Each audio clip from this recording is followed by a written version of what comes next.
नमांसि सर्वेभ्यः। प्रिय दर्शकों, आज पुनः उपस्थित हैं आपके सम्मुख कक्षा 9वीं का एक आदर्श प्रश्न पत्र लेकर भाग 2। तो प्रिय छात्रों, कल तक हमने प्रश्न 6 तक किया। आज देखते हैं प्रश्न संख्या 7। उचित लकारं प्रयुज्य क्रियापदानि अथवा क्रियापदं चित्वा वाक्यानि पूरयत्। केवलम प्रश्नचतुष्टयम्। उचित लकार का प्रयोग करके, है ना, लकार अर्थात काल का प्रयोग करके जो उसकी उचित क्रिया है उसको भर के आपको वाक्य बनाना है और केवल आपको 4 प्रश्न करने हैं।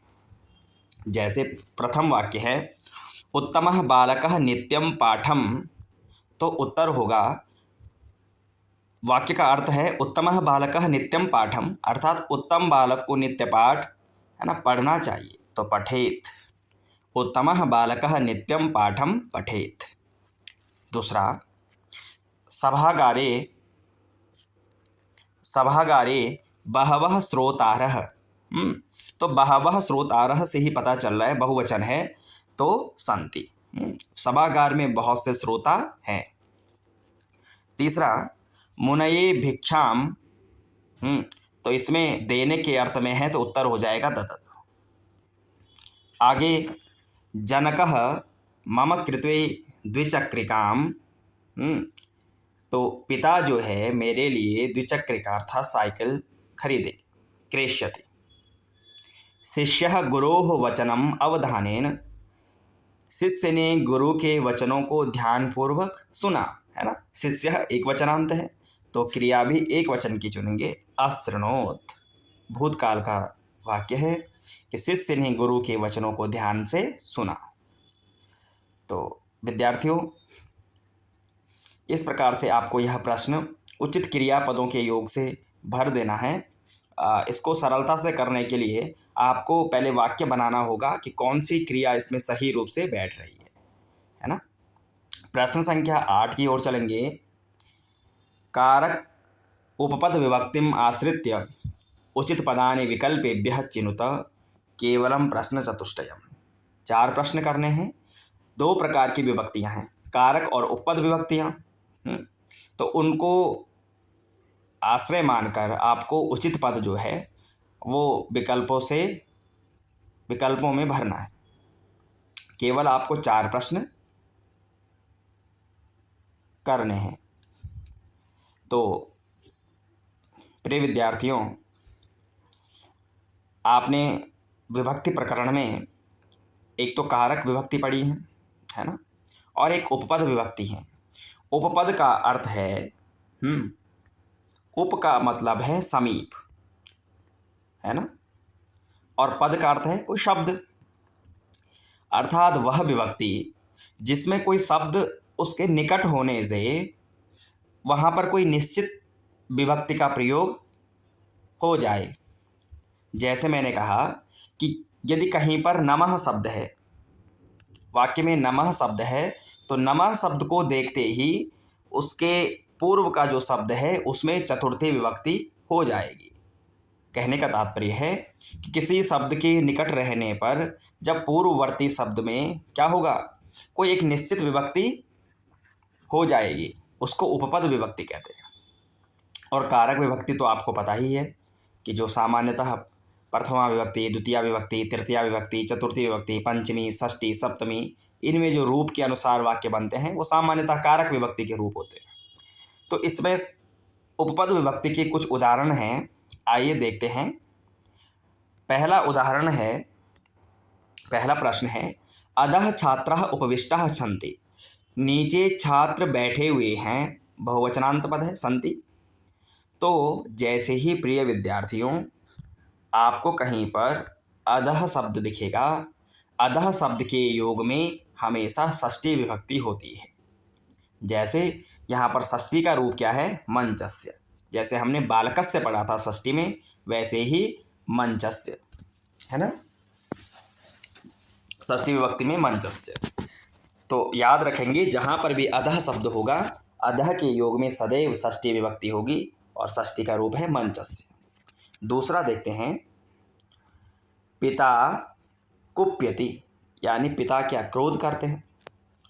तो जहाँ पर ये कुप्यति ऐसी धातु प्रयोग होगी, क्रोध वाली धातु, कुप धातु क्रोध के अर्थ में है। तो जहाँ पर कुप्यति, कुप्यतः, कुप्यंती, है ना, इस प्रकार से क्रोध अर्थ में धातु के रूप होंगे, वहाँ पर आपको चतुर्थी विभक्ति हो जाएगी,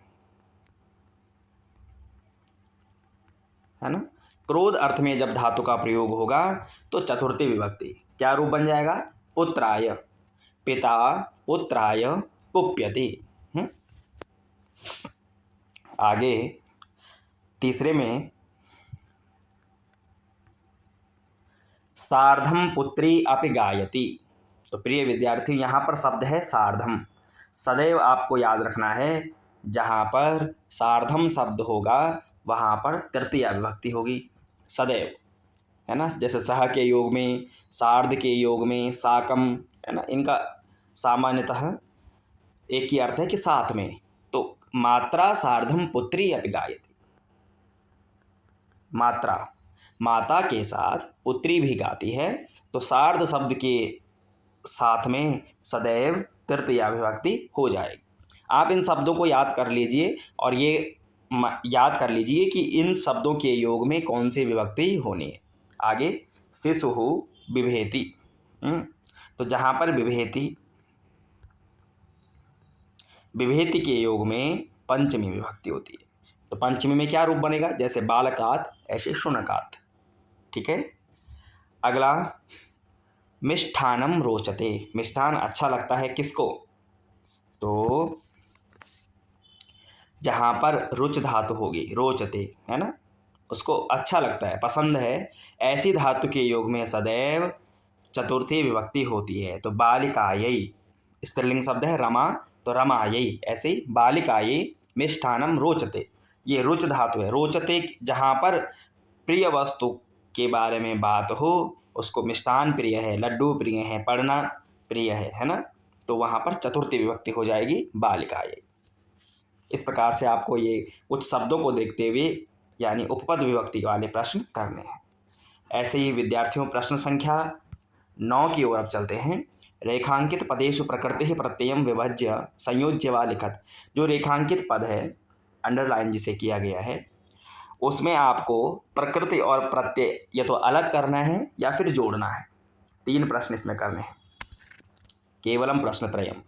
तो पहला देखते हैं, तानि एव मिलित्वा पृथक्तया वास्माकं पर्यावरणं रचयन्ति। वे सब मिल करके पृथक्तया, अलग अलग, है ना, वास्माकं मिलित्वा अथवा मिल करके अथवा अलग अलग हमारे पर्यावरण की रचना करते हैं। अब यहाँ पे शब्द क्या है, मिलित्वा, है ना, अंडरलाइन मिलित्वा है। विकल्प नीचे आपके सामने दिख रहे हैं। तो अब इसको हमने क्या करना है, अलग करना है, क्योंकि ये एक शब्द है। तो प्रत्यय प्रकरण में आपने पढ़ा है कि जिस शब्द के सरलता से पहचानने के लिए जिस शब्द के अंत में आपको त्वा दिखेगा, यहाँ पे देखिए मिलित्वा में है ना, तो यहाँ पे कौन सा प्रत्यय होगा, मिल धातु से त्वा प्रत्यय हो रखा है ना। देखिए त्वा का जो आधा क है ये हट जाता है, इसका लोप हो जाता है और त्वा बच जाएगा, तो मिलित्वा यह शब्द बनेगा। आगे इसी के दूसरे भाग में, चित्र विचित्र वस्तूनि दृष्ट्वा सा विस्मयम गम धन कतः। अनेक चित्र विचित्र वस्तुओं को देख करके वह चकित हुआ। अब गम धन,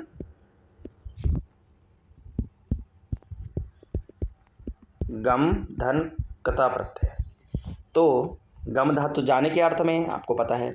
तो जब कथा प्रत्यय इसमें जोड़ेंगे तो क्या रूप बनता है, गतः, है ना, गतः, यानी जो ता शब्द है, जो ता इसमें अक्षर है, ये अंत में दिखता रहता है ना। जहाँ पर भी आप ता प्रत्यय जोड़ेंगे, जैसे गतः, है ना, लिखितः, पठितः, हास्यतः, ये सब ता प्रत्यय के रूप हैं और ये भूतकाल अर्थ में प्रयोग हो जाता है। तो अगला, रामस्य सेना लंका गमधन तुमन सेतुम निर्माति। है ना। राम की सेना लंका जाने के लिए सेतु का निर्माण करती है। अब यहाँ पर भी अलग अलग हैं, तो गम धातु में फिर से कौन सा तुमुन प्रत्यय हमें जोड़ना है। तो अब तुमुन प्रत्यय कहाँ पर जुड़ेगा, यानी जाने के लिए अर्थ में होता है। तो तुमुन जब अंत में जोड़ेंगे तो उसका शब्द के लास्ट में तुम दिखता रहता है ना, तुम। तो गम में तुमुन जोड़ा तो गन तुम। ऐसे ही अन्यों में जोड़ेंगे पाठितुम, लिखितुम, हसितुम, है ना, नेतुम। तो इस प्रकार से गन तुम। आगे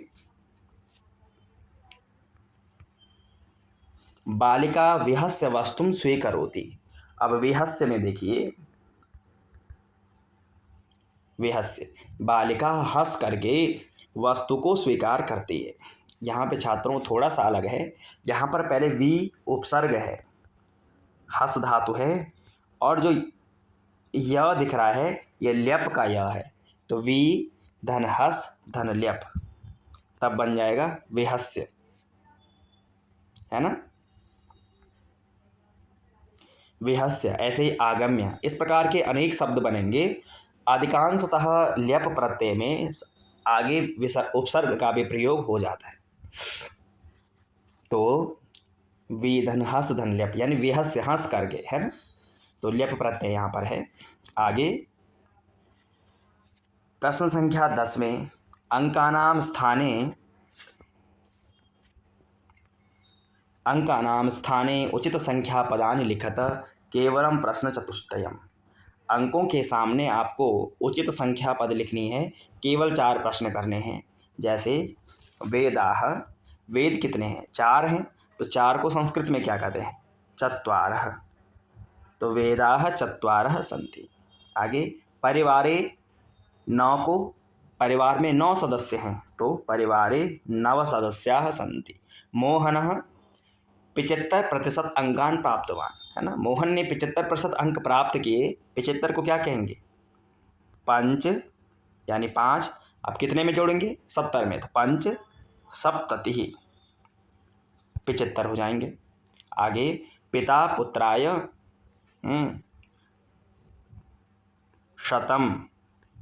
100 रुपये देता है ना। देखिए यहाँ पर भी देने के योग में चतुर्थी विभक्ति हो रही है ना, पुत्राय। आगे विद्यालये कक्षाः सन्ति, कितनी, 28, तो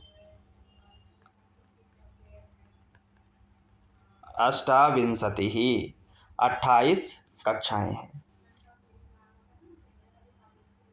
आगे प्रश्न संख्या 11 पर चलते हैं।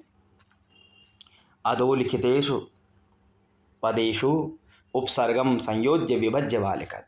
जो नीचे लिखे पद हैं उनमें आपको ये तो उपसर्ग जोड़ना है या अलग करना है। पहला है सम धन रक्षन्ति, तो क्या बन जाएगा, सन रक्षन्ति। यहाँ पर या तो आपको शब्द जोड़ देना है या अलग कर देना है। प्रयतते, इसमें प्र उपसर्ग हो जाएगा और यतते दूसरा पद। अधिक्षिपति में अधि उपसर्ग हो जाएगा और क्षिपति दूसरा पद हो जाएगा। अगला विगर्हयेत, वी उपसर्ग हो जाएगा, वी प्लस गर्हयेत। अगला प्रतिधन भाति, प्रति उपसर्ग हो जाएगा और भाति दूसरा पद हो जाएगा, प्रतिभाति। इस प्रकार से आपको उपसर्ग वाले कर लेने। ये तो बड़ा ही सरल प्रश्न है।